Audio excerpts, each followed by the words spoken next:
असं की यंदाच्या वर्षी पाऊस महाराष्ट्रामध्ये अभूतपूर्व पडला. साधारणतः महाराष्ट्राचे जे जिल्हे दुष्काळाच्यासाठी प्रसिद्ध आहेत आणि जिथं पाऊस पाणी याची कमतरता असते त्या जिल्ह्यांच्यामध्ये अतिवृष्टी झाली आणि त्याचा प्रचंड परिणाम शेतीवर, गुराढोरांच्यावर आणि शेतकऱ्याच्या संसारावर झालेला आहे. आपण बघितलं की हल्ली या महिन्यामध्ये सोयाबीनचं पीक हे मोठ्या प्रमाणात घेतलं जातं. काही भागात कापूस घेतला जातो, अन्य पिकं घेतली जातात. पण त्याच्यामध्ये सोयाबीनचं पीक हे एक भरवशाचं पीक असतं. आणि अतिवृष्टी फळामुळं सोयाबीन किंवा बाकीच्या गोष्टी यांची वाढ झाली, पण फार दिवस वाफ्यामध्ये पाणी राहिलं आणि त्याच्यामुळं सोयाबीन किंवा अन्य पिकं ही कुजून गेली आणि कुजून गेल्याच्यामुळं त्याच्यापासून जे उत्पादन होतं ते शेतकऱ्याच्या हातात पडलेलं नाही, तो उद्ध्वस्त झालेला आहे. आपण दुष्काळ पाहिला, पण अशी अतिवृष्टी ही यापूर्वी कधी पाहिली नव्हती. आणि ही अतिवृष्टी साधारणतः ज्या जिल्ह्यामध्ये नेहमी कमी पाऊस असतो त्या जिल्ह्यामध्ये ही अतिवृष्टी आहे. त्याच्यामध्ये सोलापूर असेल, लातूर असेल, धाराशिव असेल, जालना असेल, औरंगाबाद, नांदेड, परभणी हे जिल्हे असतील किंवा अलीकडचे अगदी नगरमधलासुद्धा दक्षिण नगर आणि हे सगळे भाग असतील. या सगळ्या ठिकाणी अतिवृष्टीमुळं अतोनात नुकसान शेतकऱ्यांचं झालेलं आहे.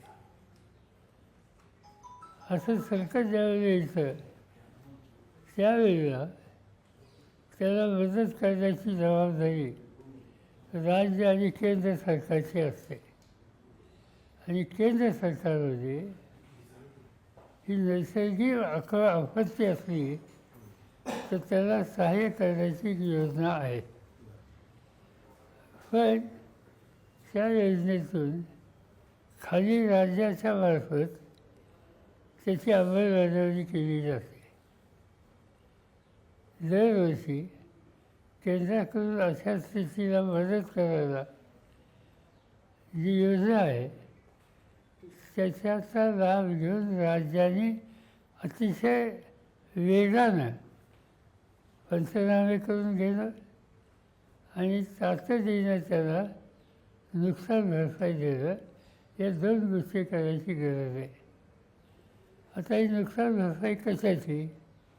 एक पीक, दोन गुरंढोरं आणि तिसरं जमीन वाहून गेली.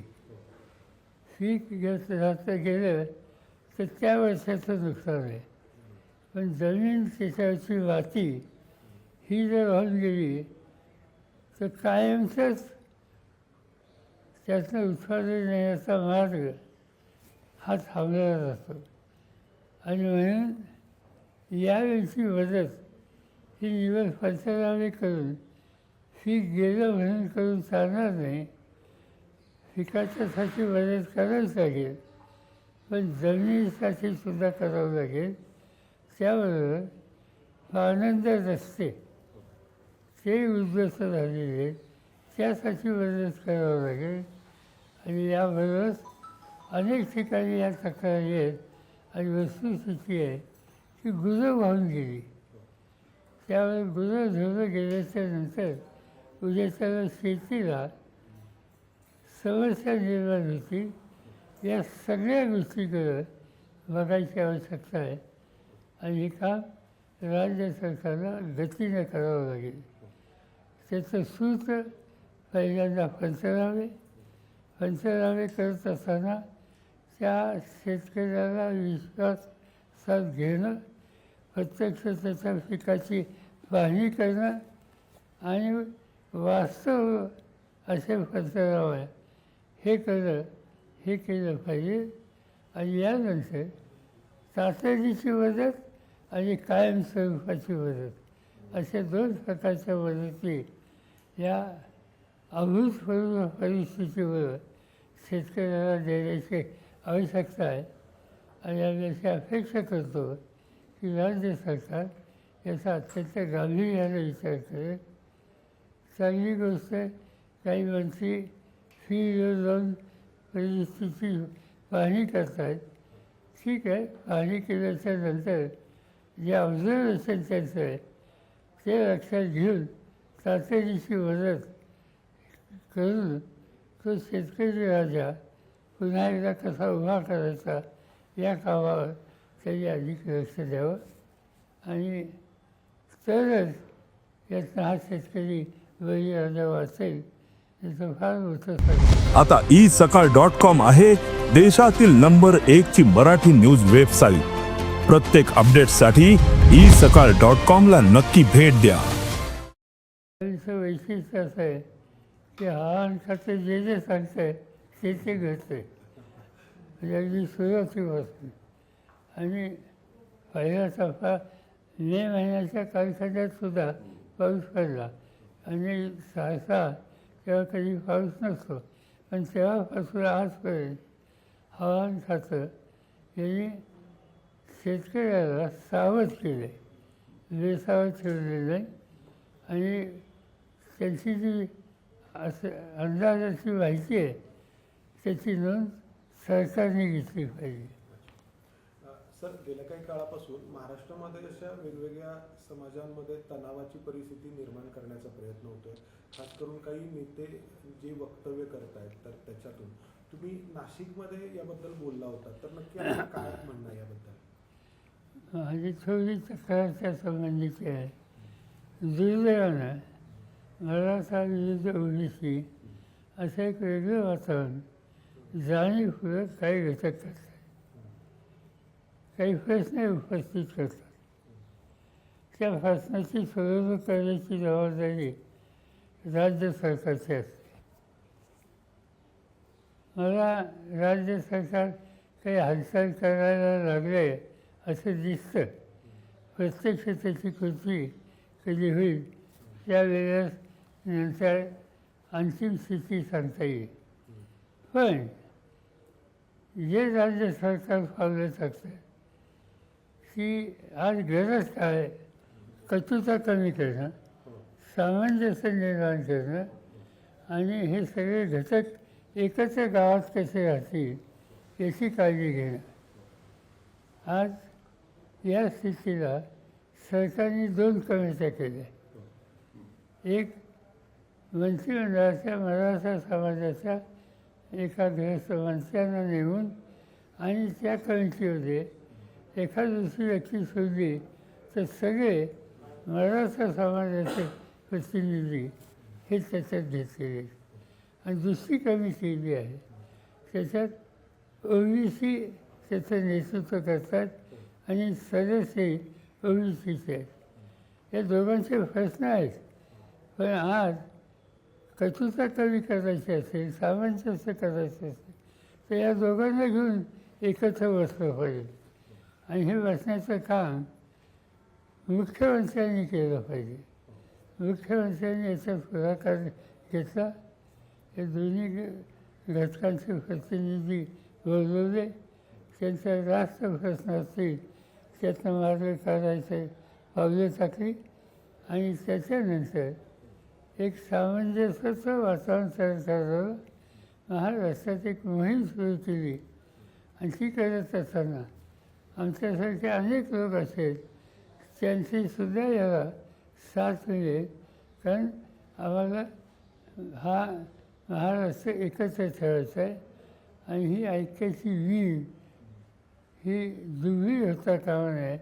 आज ह्याची राज्याच्या दिशेने अत्यंत गरज आहे आणि म्हणून ते वातावरण तयार करायला योग्य ते निकाल राज्य सरकारने घेण्याची आवश्यकता आहे. सर, ऑब्झर्वेशन असं आहे, जर पोलरायझेशन झालं तर ओबीसी मतदार भाजप, त्याला भाजपचा फायदा म्हणून प्रत्येक जातीचे मोर्चे काढून पुन्हा ते वातावरण पेटवलं जातं. तेच असा अर्थ असे आहे की प्रत्येक जातीचे मोर्चे सुरू आहे.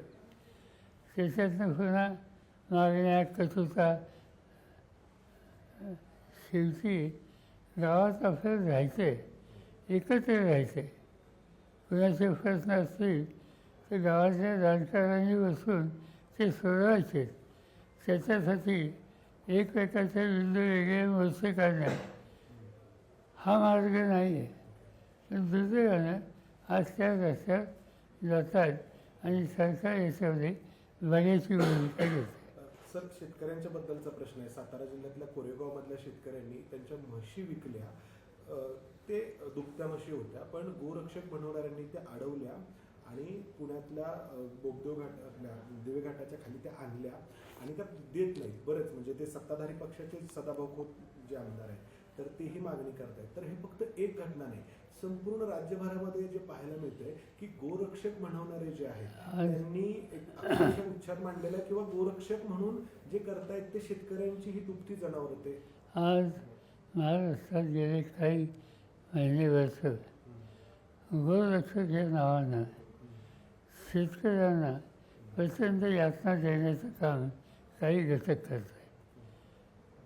कधी गायी नेतील, बैल नेतील, म्हशी नेतील आणि आरोप करतील की हे अन्य कामाच्यासाठी वापरतात. आज शेतकरी चिंतेत आहे, त्याचं जनावर पशुधन वाचवायचं कसं आणि वाचवायचं कसं हा प्रश्न असताना त्याला सहाय्य मदत करण्याच्या ऐवजी त्याची हे पशुधन ताब्यात घ्यायचं अन्य करण्याच्यासाठी आणि गोरक्षक म्हणून स्वतःला म्हणून घ्यायचं. हे चित्र राज्यात चांगलं नाही. सरकारने रुथलेस ॲक्शन घेतलं पाहिजेत अशा घटकांच्यामध्ये.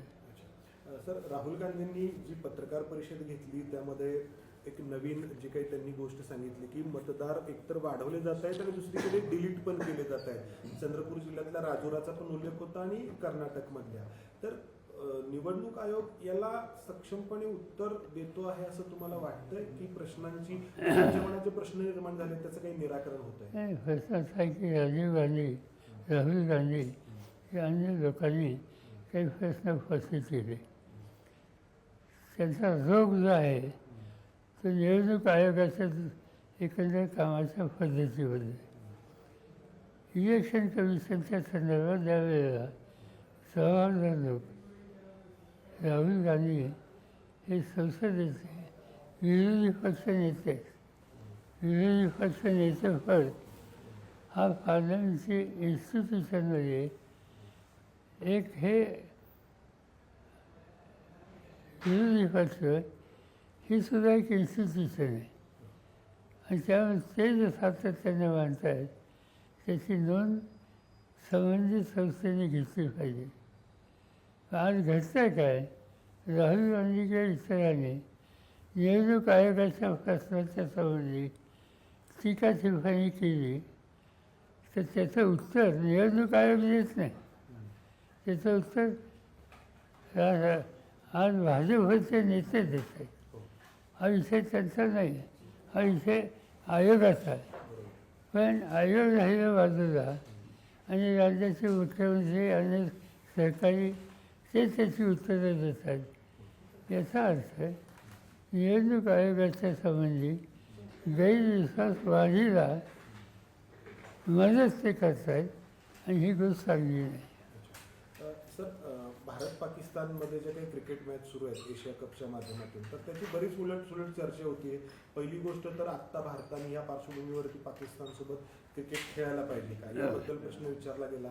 नंतर आत्ता जो झाला तर पाकिस्तानच्या एका खेळाडूंनी हवे म्हणजे रायफलचे जे फायर करतोय अशी एक कृती केली.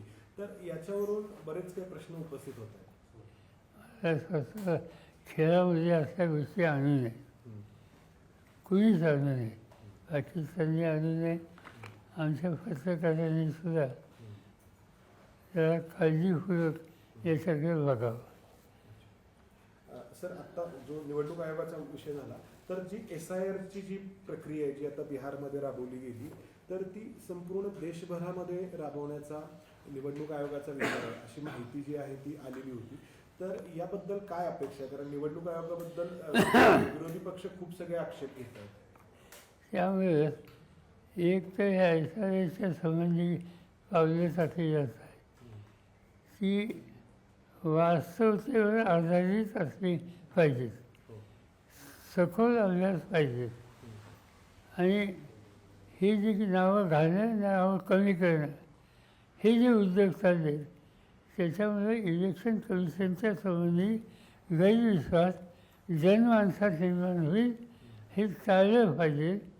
हा विश्वास त्याला धक्का आजपर्यंत कधी लागला नाही. याच वेळी हे चित्र दिसतं आहे आणि त्याचे परिणाम हे चांगले नाहीत याचा कॉग्निजन्स, याची नोंद इलेक्शन कमिशनने घेणं अत्यंत गरजेचं आहे. सर, काही घटक सरकारमधले जाणीवपूर्वक वाचाळ वगैरेसारखे काही वादग्रस्त वक्तव्य करून अटेन्शन ओढून घेतात, पण त्यामुळे महाराष्ट्राची राजकीय संस्कृती पूर्णपणे एकदम खालची पातळी त्याच्या पलीकडे जाते. तुम्ही स्वतः CM साहेबांशी बोललात, जयंत पाटलांचा विषय आहे आपल्याला माहिती. तर काय वाटतंय, काय खरं सरकार काही करेल का ठरवून चालेल सगळ्या गोष्टी? असं माझं कर्तव्य होतं, मी मुख्यमंत्र्या कानावर घातलं. मुख्यमंत्र्यांनी त्याला उत्तर दिलं, पण फार गांभीर्यानं या फैसल्याकडे पाहिलं का नाही इथे शंका येईल असं त्यांची उत्तरं होतं. अपेक्षा करूया आज उद्या त्या संबंधी ठोस पावले ते टाकतील. हे वातावरण तयार करणं राज्याचं हित. देश विदेशातील प्रत्येक घडामोडींचे लाईव्ह अपडेट मिळवण्यासाठी आता साम टीव्हीच्या सर्व सोशल मीडिया प्लॅटफॉर्मला लाईक, फॉलो आणि सबस्क्राईब करा. तसंच सर्व नोटिफिकेशनसाठी बेल आयकॉन प्रेस करायला विसरू नका.